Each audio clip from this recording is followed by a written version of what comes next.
तो हमें डॉक्टर ने बताया कि इनको 4th स्टेज कैंसर है और वो इनकी पूरी बॉडी में फैल चुका है। उनका ब्रेन, लंग, उनका इंटेस्टाइन, स्टमक, सब जगह कैंसर फैल चुका है। हमारे पैरों से जैसे ज़मीन खिसक गई, क्योंकि हमें लगा था छोटा-मोटा इन्फेक्शन है, ठीक हो जाएगा, पापा घर आ जाएंगे। उसी दिन जब हम उनको लेके वहाँ गए, उनको इमरजेंसी में हमने एडमिट किया। उनकी तबीयत थोड़ी ठीक थी,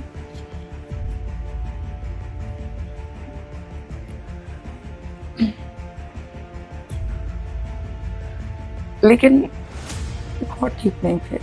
the institute of chartered accountants of India, जो विश्व की सबसे बड़ी अकाउंटिंग बॉडी है, उन्होंने एक निकाली job, deputy secretary public relations, क्योंकि मेरा एरिया ही पब्लिक रिलेशंस, एडवर्टीजमेंट, कम्युनिकेशन रहा है।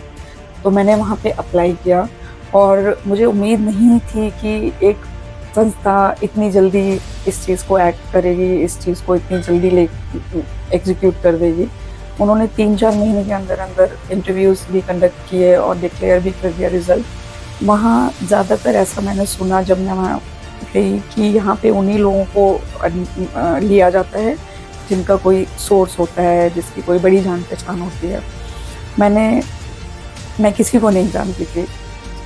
अगर मैं सच बोलूँ तो जब मैं अप्लाई कर रही थी उससे पहले मैंने ऐसी किसी संस्था का नाम भी नहीं सुना था। मैं फर्स्ट टाइम में सुना था। तो सीएज हैं वहाँ सारे, मैंने सीएज के साथ कभी काम भी नहीं किया था। लेकिन मैंने इंटरव्यू दिया, इंटरव्यू मेरा अच्छा रहा। फिर मैंने उसके बाद अपना जॉइनिंग वहाँ पे ली। मेरा नाम ज्योति सिंह है। मैं समाल, जिसको इस्माइला के नाम से भी जाना जाता है, रोहतक डिस्ट्रिक्ट हरियाणा से हूँ और आज मैं डिप्टी सेक्रेटरी के पद पर नियुक्त की गई हूँ the institute of chartered accountants of India के लिए। मेरी यह यात्रा बहुत लंबी रही है, जिसमें मैं शुरुआत करूंगी अपने बचपन से। मेरा जन्म समाल इस्माइला हरियाणा में हुआ और मैं अपने 3 भाई बहनों में बीच की हूँ। मेरा एक बड़ा भाई है, एक छोटा भाई है। मेरे मेरे पिताजी फौज में थे, फौजी थे। मेरे जन्म के तुरंत बाद वो मुझे नहीं देख पाए क्योंकि वो पोस्टेड थे जम्मू एंड कश्मीर में। वो मेरे पैदा होने की खबर से ही बहुत खुश थे कि घर में बेटी पैदा हुई है और परिवार में सभी लोग बहुत खुश थे कि घर में बेटी पैदा हुई है, क्योंकि बड़ा भाई था तो उनको लगता था कि एक बेटी और हो जाएगी तो हमारा परिवार पूरा होगा। मेरे पापा ने जब मुझे देखा तो वो बहुत बहुत खुश हुए और उन्होंने जो उनको सैलरी उस टाइम कैश में मिलती थी, पूरी सैलरी बेड पे बिछा दी, मुझे उस पे लिटा दिया और मेरी दादी जी को बुला के लेके आए कि दादी माँ देखो मेरी बेटी कितनी अच्छी लग रही है। उनको बचपन से ही एक अलग ही लगाव था मेरे से। मेरे बड़े भाई, छोटे भाई से भी वो बहुत प्यार करते थे, लेकिन मुझसे उनका जुड़ाव, मुझसे उनका लगाव अलग था। फिर उनको लगा, जब मेरा छोटा भाई भी पैदा हो गया, वो तकरीबन 1.5 साल का था, मैं तकरीबन 3.5 साल की थी। बड़ा भाई 5.5 साल के करीब था, तो उनको लगा कि अब हमें इनकी पढ़ाई-लिखाई के लिए थोड़ा इनको बाहर लेके जाना चाहिए, क्योंकि यहाँ पे थोड़े स्कूल उतने अच्छे लेवल के नहीं हैं, कॉलेजेस नहीं हैं। अगर हायर एजुकेशन के लिए जाना है, तो थोड़ा इनको उस चीज़ के लिए हमें प्रिपेयर करना होगा। तो उन्होंने ये डिसीजन लिया, मेरे दादा-दादी ने सबने उस चीज़ को एग्री किया। उन्होंने कहा कि ठीक है, बच्चों को बाहर पढ़ाने के लिए अपने साथ ले जाओ। तो मेरे पिताजी की उस टाइम पोस्टिंग ग्वालियर में थी, तो मेरा एडमिशन ग्वालियर में हुआ। मेरे दोनों भाइयों का भी साथ में एडमिशन हुआ। कैंट में हम रहते थे, मुरार कैंट ग्वालियर में। उसके बाद मेरे पिताजी का ट्रांसफ़र उस टाइम पीस आर्मी भेजी गई थी श्रीलंका में, तो पापा भी श्रीलंका में चले गए और काफ़ी लंबे टाइम तक वो हमसे नहीं मिले। हम छोटे थे उस टाइम और जब वो आए तो हम उन्हें पहचान ही नहीं पाए कि कौन है। बट मम्मी ने फिर बताया कि पापा हैं, छोटा भाई और छोटा था, वो थोड़ा आर्मी यूनिफ़ॉर्म में पहन के आए तो थोड़ा-सा डरता था। मैं ये कहूँगी कि मेरी मम्मी ने हमें अकेले पाला और अकेले पढ़ाई देखना, घर का काम देखना, हमारी कभी पीटीएम है उसमें अकेले जाना। अकेली वो थी, वो कभी हरियाणा से बाहर भी नहीं निकली थी और पहली बार था कि वो अपने जगह से बाहर हैं और हम तीनों को पालना पोसना, उनका खाना पीना, उनका ट्यूशन सब कुछ उन्हीं की जिम्मेदारी हो गया था, क्योंकि पापा आर्मी में थे और ज़्यादातर टाइम बाहर रहते थे। जब वो छुट्टी आते थे तभी वो हमसे मिल पाते थे, तभी वो हमारी पढ़ाई के बारे में पूछते थे। मेरे माँ और पापा दोनों ही इस चीज़ के लिए बहुत ज़्यादा डेडिकेटेड थे कि बच्चे सिर्फ पढ़ाई करें। अगर मैं पढ़ रही होती थी, कुछ काम होता था तो मेरी मम्मी मुझे डिस्टर्ब नहीं करती थी, वो कहती थी नहीं तुम पढ़ो। मैं पढ़ने में अच्छी थी, ये भी एक रीज़न था कि मुझे कोई जल्दी से और कोई काम करने के लिए बोलता नहीं था और मैं करती भी नहीं थी, मेरा मन नहीं था ज़्यादा कुछ करने का। मैं पढ़ाई में बस ध्यान लगाती थी। फिर मैंने फिर मेरे पापा का ट्रांसफ़र लखनऊ में हो गया, फिर हम लखनऊ गए। बचपन मेरा बहुत ही अच्छा, बहुत ही सुखद रहा, जिसमें मैंने एनसीसी भी लिया। एनसीसी में भी जो-जो एक्टिविटीज़, फायरिंग, हॉर्स राइडिंग, जो-जो भाई करते थे या जो वो लोग करते थे, उसका शौक मुझे भी आता था। और मेरे माँ और मेरे पापा ने, मम्मी-पापा ने कभी भी मुझे रोक-टोक नहीं की किसी चीज़ के लिए। वो मेरे को बहुत ही आगे बढ़ाने के लिए कोशिश करते थे और वो मेरे पे बहुत प्राउड फ़ील करते थे और हर टाइम मेरा साथ देते थे। और दोनों भाई भी मेरे ऐसे ही थे। वो बड़ा भाई तो मुझे आज तक अपनी बेटी के जैसे रखता है और छोटा भाई एकदम दोस्त के जैसे। तो हमारे रिलेशंस एज़ अ फैमिली बहुत अच्छे थे। मैंने बहुत ही गोल्डन पीरियड बोलूँगी अपने बचपन में, जो सब कुछ देखा। उसके बाद फिर मैंने लखनऊ यूनिवर्सिटी में एडमिशन लिया। मैंने अपना ग्रेजुएशन पूरा किया, बीएससी किया। उसके बाद मैंने मास्टर्स किया मास कम्युनिकेशन में, क्योंकि मुझे था कि मैं मीडिया जॉइन करूँ। फिर मैंने मास कॉम करके फिर मैं दिल्ली आ गई। दिल्ली में मैंने अपना जॉब शुरू किया। पहले मैं एक अखबार के साथ काम करती थी, मेल टुडे के नाम से, इंडिया टुडे का ग्रुप था। फिर मैंने मीडिया में, इलेक्ट्रॉनिक मीडिया में काम किया। इस बीच मेरे घरवालों को लगा कि अब ये सेटल हो गई है तो इसकी शादी कर देनी चाहिए। तो मेरी शादी कर दी गई, दिल्ली में ही मेरी शादी हुई और 2010 में मेरी शादी हुई। शादी के जैसे ही शादी हुई उसके तुरंत बाद मैंने कंसीव कर लिया, तो मैं अपने जॉब पे दोबारा लौट नहीं सकी और घर पे मैं अमूमन अकेली ही रहती थी। मेरे पति बहुत सपोर्टिव हैं, बहुत कोऑपरेटिव हैं। उन्होंने बहुत मेरा ध्यान रखा और मतलब फिर मेरे को बिल्कुल महसूस नहीं होने दिया कि मैं इतने लाड-प्यार से निकली हुई हूँ और यहाँ पे आई हूँ, एक अलग फैमिली में आई हूँ। फिर मेरी बेटी का जन्म हुआ। बेटी मेरी 2010 में ही उसका जन्म हुआ। तो मैंने कभी इतना छोटा बच्चा हैंडल नहीं किया था, देखा नहीं था, कुछ समझ नहीं आता था कैसे पकड़ूँ, क्या करूँ? थोड़ा बहुत जो मम्मी बताती रहती थी, उनसे पूछ लेती थी, कभी ये हो गया, कभी बच्चे के साथ बहुत बीमारियाँ, कभी ज़ुकाम, कभी खाँसी, बुखार, कुछ हैंडल करना नहीं आता था। लेकिन जैसे-कैसे दोनों ने हैंडल किया बच्चे को। फिर वो करीब सवा साल की हो गई, तो मैंने सोचा कि अब जॉब कहीं देखते हैं और जॉइन करते हैं। दोबारा मीडिया में इसलिए नहीं जाना चाहती थी क्योंकि मीडिया एक बहुत ही टाइम टेकिंग जॉब है और क्योंकि बच्चा छोटा था तो मैं चाहती थी कोई ऐसी नौकरी मिले जिसमें मैं टाइम से घर आ जाऊँ, टाइम से दफ्तर चली जाऊँ, बच्चे का भी ध्यान रखूँ, परिवार का भी सब कुछ ध्यान रख पाऊँ। तो मैंने फिर department of science and technology में एज़ रिसर्च एसोसिएट जॉइन किया। जॉब ठीक थी, टाइम बंधी टाइम वाली जॉब थी, क्योंकि वो एक सरकारी डिपार्टमेंट था। मैं एक प्रोजेक्ट एम्प्लॉयी थी वहाँ पे और फिर बच्चा मेरा डे केयर में जाती थी मेरी बेटी उस टाइम बहुत छोटी थी। शुरू-शुरू में 2-2 घंटे करके उसको छोड़ना शुरू किया। जब छोड़ के आती थी तो बहुत रोती थी। बुरा लगता था कि इतने छोटे बच्चे को मैं डे केयर में छोड़ रही हूँ और लेकिन मुझे लगता था कि आज शायद ये मुश्किल वक़्त है, धीरे-धीरे निकल जाएगा। जैसे-जैसे मेरा बच्चा बड़ा होगा, वो मुझ पे कहीं न कहीं प्राउड फ़ील करेगा और जो भी मैं करूँगी वो इन लोगों के लिए भी एक बेंचमार्क होगा। तो एक दिन रक्षाबंधन के दिन बहुत ट्रैफ़िक लगा था, मैं नोएडा जाती थी, बहुत ट्रैफ़िक लगा था और मैं तकरीबन 9 बजे पहुँची अपनी बेटी के पास डे केयर में और मैं बुरी तरह से रो रही थी, क्योंकि मुझे लगा कि इतनी देर तक बच्चा मेरे से दूर था। वो बहुत मुश्किल होता है, वो माएँ समझ सकती हैं जो जॉब भी करती हैं, घर भी देखती हैं, बच्चे भी सँभालती हैं। वो जो मैं कह रही हूँ उससे अच्छी तरह से इत्तेफ़ाक रखती होंगी, वो समझ सकती होंगी कि कितना मुश्किल होता है एक माँ के लिए बच्चे को छोड़ के जॉब पे जाना।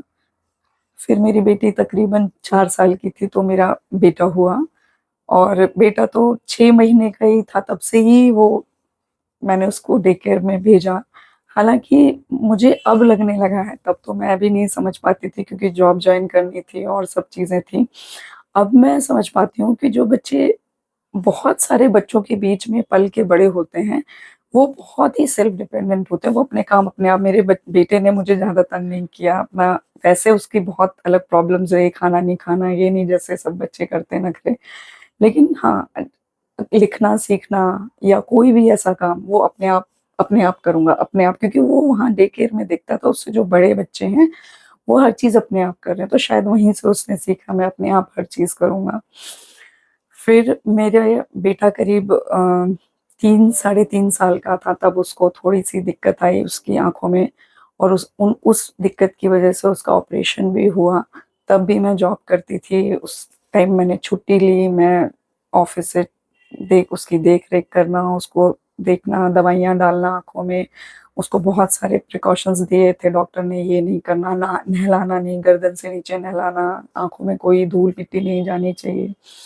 वो दौर भी देखा जब बच्चा, एक माँ के लिए इससे बड़ा दुःख नहीं हो सकता कि बच्चा बेड पे है। बच्चे खेलते-कूदते और यही सब करते अच्छे लगते हैं, लेकिन मैंने, मेरे हस्बैंड ने वो फेज़ भी देखा जब बच्चा वाक़ई बहुत तकलीफ़ में था। फिर वो सब ठीक हुआ, उसके बाद मुझे स्लिप डिस्क हो गया। मैं ये कहूँगी कि अचीवमेंट्स अपनी जगह हैं, लेकिन ये जो स्ट्रगल्स हैं लाइफ़ के, ये आपको शायद और स्ट्रॉन्ग बना देते हैं। तो एक स्लिप डिस्क की मेरी सर्जरी हुई, मेरे गर्दन में ऑपरेशन है और उसका मुझे इम्प्लांट है। तो वो मेरी 3 घंटे सर्जरी चली, और वो कारण कोई नहीं था उस स्लिप डिस्क का, वो बस ऐसे ही मैं सो के उठी और मेरे को दर्द शुरू हुआ। पहले लगा शायद ठीक-ठीक नहीं सोने की वज़ह से हुआ, लेकिन फिर डॉक्टर्स ने बताया कि ये बहुत सीवियर स्लिप डिस्क है, आपको पैरालिसिस भी हो सकता था अगर आप टाइम पे हमारे पास नहीं आते। तो फिर उसकी सर्जरी मुझे करानी पड़ी। तब मैंने सोच लिया था कि अब मैं दोबारा नौकरी नहीं करूँगी, मैं कर नहीं पाऊँगी, क्योंकि मेरा सिटिंग जॉब है, बैठ के कंप्यूटर पे काम करना, अब मुझसे नहीं हो पाएगा क्योंकि मेरा पूरा ये राइट हैंड अफ़ेक्टेड था, और घर में बच्चे भी छोटे थे। तो मैंने ऑफ़िस में रेज़िग्नेशन डाल दिया और मैंने बोला कि अब मैं ऑफ़िस नहीं आ पाऊँगी क्योंकि मैं बहुत ज़्यादा दिक्कत में हूँ, मेरे को शारीरिक बहुत दिक्कत है। तो मेरे ऑफ़िस में कुछ सीनियर्स थे, उन्होंने मुझे बोला कि ठीक है, जब तक आपकी तबीयत ठीक नहीं है आप मत आओ, लेकिन थोड़ा भी ठीक होते हो तो आप 1-2 महीने आके ट्राई करो। अगर लगता है कि आप कर पाओगे तो आप कर लो, नहीं तो कोई दिक्कत नहीं है, आप रिज़ाइन देके जा सकते हो। तो मुझे ये थोड़ा ठीक लगा घर में बात की, मेरे हस्बैंड से उन्होंने भी ये बोला कि ठीक है, तुम ट्राई करो, अगर लगता है वो कर पा रहे हो तो कर लो, नहीं तो कोई कोई बात नहीं। तो फिर मैंने ट्राई किया, थोड़ा दिक्कत होती थी, परेशानी होती थी, दर्द था मुझे, बैंड लगाती थी मैं, सर्वाइकल बैंड लगा के ऑफ़िस जाती थी। तो फिर डॉक्टर ने एक्सरसाइज़ेज़ वग़ैरह दी, थोड़ा उससे सेटल हुआ दर्द वग़ैरह, और 2 महीने आते-आते तक मैं ठीक थी और मैं ऑफ़िस जाने लगी।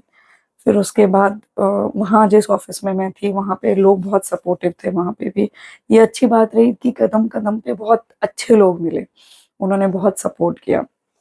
फिर 2019 में मुझे मैं साइंस राइटिंग करती थी जिसमें मैं मेरे आर्टिकल्स अखबारों में, मैगज़ीन्स में छपते थे, और एक फ़ेलोशिप थी अमेरिका से, वो फ़ेलोशिप आती है जिसका नाम है ह्यूरे कलर triple AS, American association of the advancement of science. उन्होंने उस फ़ेलोशिप के लिए मैंने अप्लाई किया, और 2019 में वो हर साल 5 फ़ेलोज़ को चुनते हैं जिसमें से मैं एक थी, और उन्होंने मुझे वो अवार्ड दिया, मुझे अमेरिका बुलाया, और मैं मेरा पूरा स्पॉन्सर्ड वो एक टूर था जो अमेरिका ने, जो ऑर्गेनाइज़ेशन थी उसने स्पॉन्सर किया, और मैं अमेरिका गई, फ़ेलोशिप लेके आई, और वो एक इतना प्राउड मोमेंट था, इतना गौरवान्वित करने वाला क्षण था मेरे पूरे परिवार के लिए, सब उन लोगों के लिए जो मुझे बेहद प्यार करते हैं। सब जानते हैं कि मैं किस तरीके के स्ट्रगल से गुज़री हूँ, बच्चे छोटे हैं, बीमार हैं, कभी मेरी तबीयत ख़राब है। लेकिन मैंने हमेशा एक चीज़ सीखी मेरे मम्मी और पापा से कि भाग नहीं सकते हो तो चलो, चल नहीं सकते हो तो रेंगो, लेकिन कोशिश करना मत छोड़ो। तो शायद यही मोटिवेशन था कि हर समस्या के बावजूद, हर चीज़ से जूझते हुए मैं उस अवार्ड को लेने के लिए वहाँ पहुँची। और उसके बाद 8 साल मैंने उस ऑर्गेनाइज़ेशन में काम किया। फिर एक दूसरी संस्था में मैंने पब्लिक रिलेशन ऑफ़िसर की जॉब जॉइन की। और उस टाइम कोविड का टाइम था। कोविड के टाइम पे बहुत दिक्कत थी, मेरे घर में छोटे बच्चे थे और मुझे हम ही बाहर जाते थे तो लगता था, डर लगता था कि आएँगे तो फिर बच्चों को कहीं इन्फेक्शन ना हो जाए। और हुआ भी, 2 बार कोविड हुआ मुझे, मेरे हस्बैंड को, हम दोनों को कोविड ने 2 बार अटैक किया। और उसके बाद फिर मुझे लगा कि अब मैं ऑफ़िस कैसे जाऊँगी, क्योंकि मैं पब्लिक ट्रांसपोर्ट यूज़ करती थी, तो समझ नहीं आ रहा था कि अगर ऑफ़िस जाना है तो कैसे जाऊँ? तो फिर कहीं से भगवान ने हिम्मत दी, फिर उन्होंने शायद मुझे रास्ता दिखाया। और मुझे ड्राइविंग नहीं आती थी। मैं स्कूटी चला लेती थी, साइकिल मैंने चलाई बचपन में। वो भी मेरे मम्मी ने, भाई ने ज़बरदस्ती मुझे चलाना सिखाया। मैं डरती थी गिरने से, तो मैं साइकिल नहीं चलाती थी। फिर उन्होंने मुझे ज़बरदस्ती सिखाया कि सीखो, फिर मैंने स्कूटी चलाई, लेकिन ड्राइविंग का कोई आइडिया नहीं था। फिर मैंने पहले गाड़ी खरीदी और फिर मेरे हस्बैंड ने मुझे गाड़ी चलाना सिखाया और फिर मुझे ड्राइविंग आ गई ठीक-ठाक। फिर मुझे लगा, ऑफ़िस से कॉल आ गया कि ऑफ़िस आपको जॉइन करना है।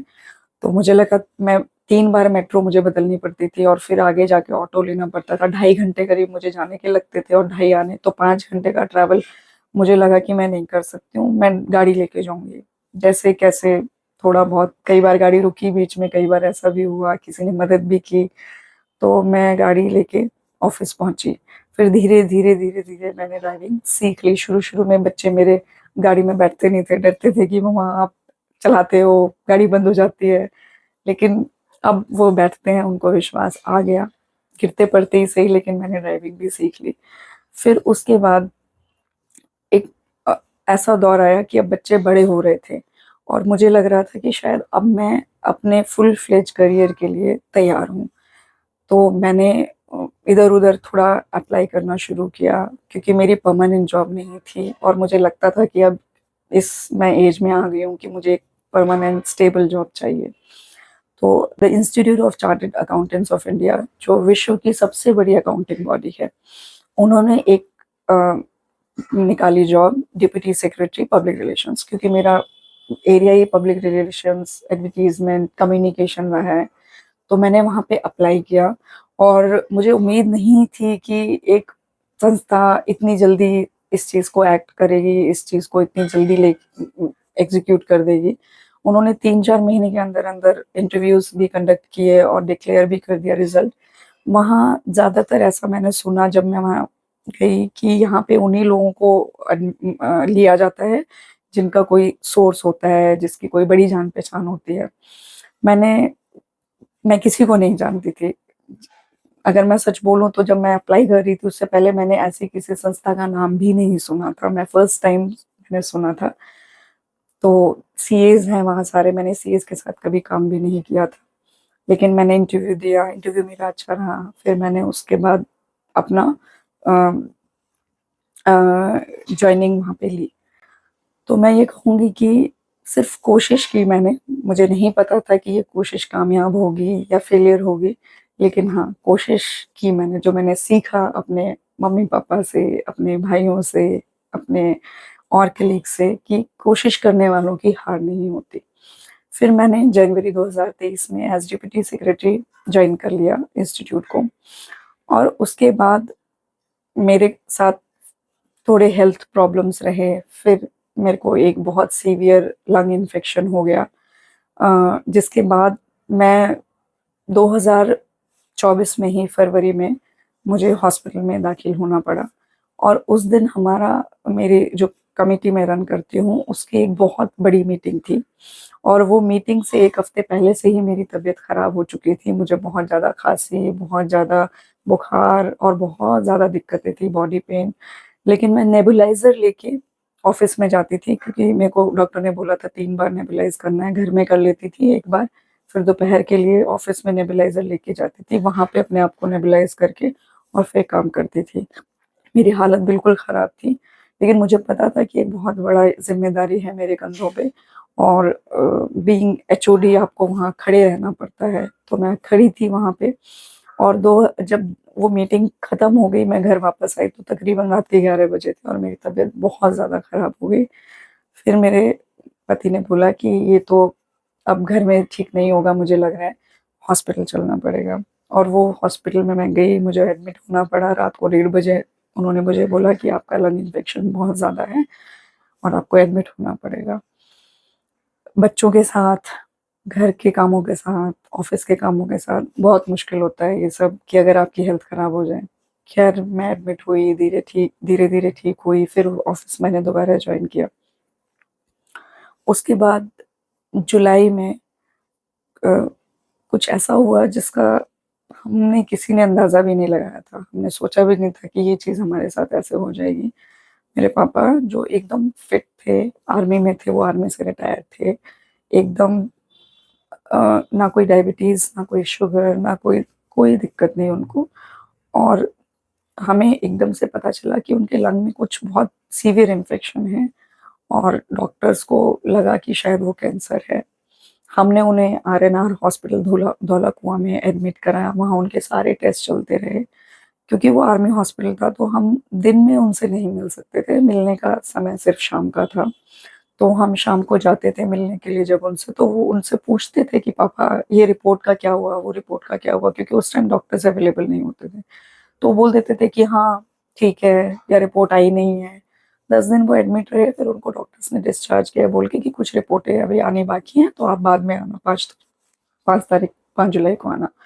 लेकिन बीच में ही उनकी तबीयत खराब हो गई और उनको हमने जब हॉस्पिटलाइज किया तो हमें डॉक्टर ने बताया कि इनको 4th स्टेज कैंसर है और वो इनकी पूरी बॉडी में फैल चुका है। उनका ब्रेन, लंग, उनका इंटेस्टाइन, स्टमक, सब जगह कैंसर फैल चुका है। हमारे पैरों से जैसे ज़मीन खिसक गई, क्योंकि हमें लगा था छोटा-मोटा इन्फेक्शन है, ठीक हो जाएगा, पापा घर आ जाएँगे। उसी दिन जब हम उनको लेके वहाँ गए, उनको इमरजेंसी में हमने एडमिट किया। उनकी तबीयत थोड़ी ठीक थी,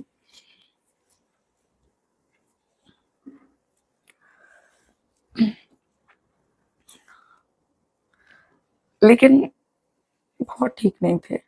तो डॉक्टर ने जब हमें बताया कि हम पेशेंट को सब ब्रीफ कर चुके हैं, पेशेंट को सब पता है, तो मैंने जाके पापा से पूछा कि पापा डॉक्टर बोल रहा है आपको कुछ बड़ी तकलीफ है, कुछ बड़ी दिक्कत है, क्या आपको पता है? उन्होंने कहा हाँ मुझे पता है। तो आपने बताया नहीं हमें। तो बोलते क्या करना है बता के, डॉक्टर अपना काम कर रहे हैं।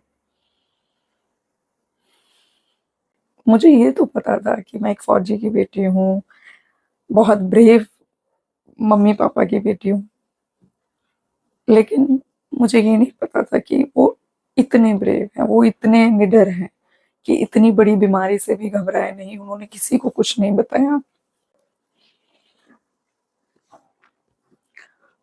वो एक ऐसा टाइम था जब मैंने अपने आप को बहुत ही हेल्पलेस महसूस किया। मुझे लगा कि सारे अचीवमेंट्स, सारा सब कुछ एक तरफ, लेकिन सब कुछ होने के बावजूद इतने अच्छे डॉक्टर्स, इतना अच्छा हॉस्पिटल, पापा को हम रिवाइव नहीं करा पाए और वो हमारे बीच नहीं रहे। ये एक ऐसा दुःख है जिसको कभी भरा नहीं जा सकता, इसकी भरपाई नहीं हो सकती। लेकिन हाँ, पापा मेरे पे बहुत प्राउड फ़ील करते थे। वो कहीं पे भी जाते थे तो मेरे बारे में बहुत खुश होके सबको बताते थे, बहुत प्राउड करते थे मेरे ऊपर।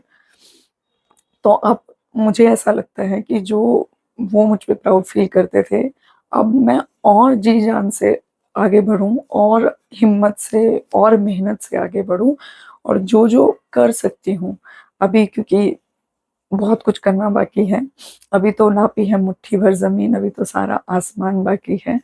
तो और आगे बढ़ूँ और मैंने पीएचडी भी जॉइन किया था, तो जो मेरा थोड़ा, क्योंकि मैंने नई नौकरी जॉइन की थी, तो मैं उसके लिए बहुत काम नहीं कर पा रही थी। तो अब मुझे लगता है कि वो मुझे हमेशा पूछते रहते थे, "अब तेरी पीएचडी कहाँ पहुँची? अब तू का क्या कर रही है उसके लिए?" तो अब मेरा फुल डेडिकेशन है कि अब मैं अपनी पीएचडी जल्दी से जल्दी कंप्लीट करूँ और अपने पापा का ये सपना भी साकार करूँ। मेरे मम्मी-पापा, जो कुछ हूँ मैं आज, उन्हीं की वजह से हूँ। और मेरे भाई, मेरे हस्बैंड, और अब तो हाँ, अब बच्चे भी आ गए हैं इस लाइन में। तो ये लोग ऐसे हैं जिनके ऊपर मैं आँख बंद करके भरोसा कर सकती हूँ, या कोई भी तकलीफ़ हो या मुझे, ये लोग सँभाल लेते हैं। कभी कुछ हो रहा है, कभी कुछ हो रहा है, लेकिन हाँ, ये एक भगवान ने मुझे दे रखा है आशीर्वाद, शायद भगवान का ही आशीर्वाद कहूँगी, कि कुछ भी सिचुएशन हो, कुछ भी दिक्कत हो, ये लोग हैं मेरे पास जिन पे आँख बंद करके भरोसा करती हूँ, और हर बड़ी से बड़ी दिक्कत से भी मैं बाहर निकल आती हूँ। अभी बहुत चीज़ें करनी बाकी हैं, अभी बहुत कुछ प्लान्स हैं, लेकिन हाँ, कठिनाइयाँ ज़रूर आएँगी जीवन में, लेकिन सीखा सिर्फ़ यही है कि हारना नहीं है, और जो हारते नहीं हैं, जीत उन्हीं की होती है। इन्हीं शब्दों के साथ मैं बताऊँगी मेरे थोड़े अचीवमेंट्स। तो मैं मीडिया में रही, तो मीडिया में मैं एज़ रिपोर्टर रही। फिर मैंने 2009 के इलेक्शंस कवर किए, जिसके बाद मेरे चैनल ने मुझे स्टार रिपोर्टर बना दिया। और बहुत कम लोग ऐसे होते हैं जिनको इतने कम कम टाइम में कोई भी चैनल इतना बड़ा अचीवमेंट देता है। उसके बाद मैंने जैसा बताया, 2019 में मुझे फेलोशिप मिली, जिसमें कि मैं चुनी गई। पूरे विश्व में 5 लोग चुने गए थे उस फेलोशिप के लिए, जिसमें से मैं एक थी। और फिर मैंने एज़ डिप्यूटी सेक्रेटरी जॉइन किया the institute of chartered accountants of India. तो ये मेरी जर्नी जर्नी रही। मुझे मालूम है स्ट्रगल हर किसी के हिस्से में आते हैं, अपने-अपने हिस्से के स्ट्रगल हर कोई निभाता है। लेकिन सीखना इससे सिर्फ़ यही है कि हार नहीं माननी है। मैं बच्चों को भी यही बोलती हूँ, कोई बात नहीं, आप गिरोगे, आप पड़ोगे, लेकिन आपको अल्टीमेटली खड़े होना है, उठना है और फिर दौड़ना है। कोशिश करने वालों की हार नहीं होती। तो कोशिश करते रहेंगे तो आगे बढ़ते रहेंगे, और जो हमारे सपने हैं और जो हमारे माता-पिता, हमसे जुड़े हुए लोगों के जो सपने हैं, उनको साकार कर पाएँगे। धन्यवाद।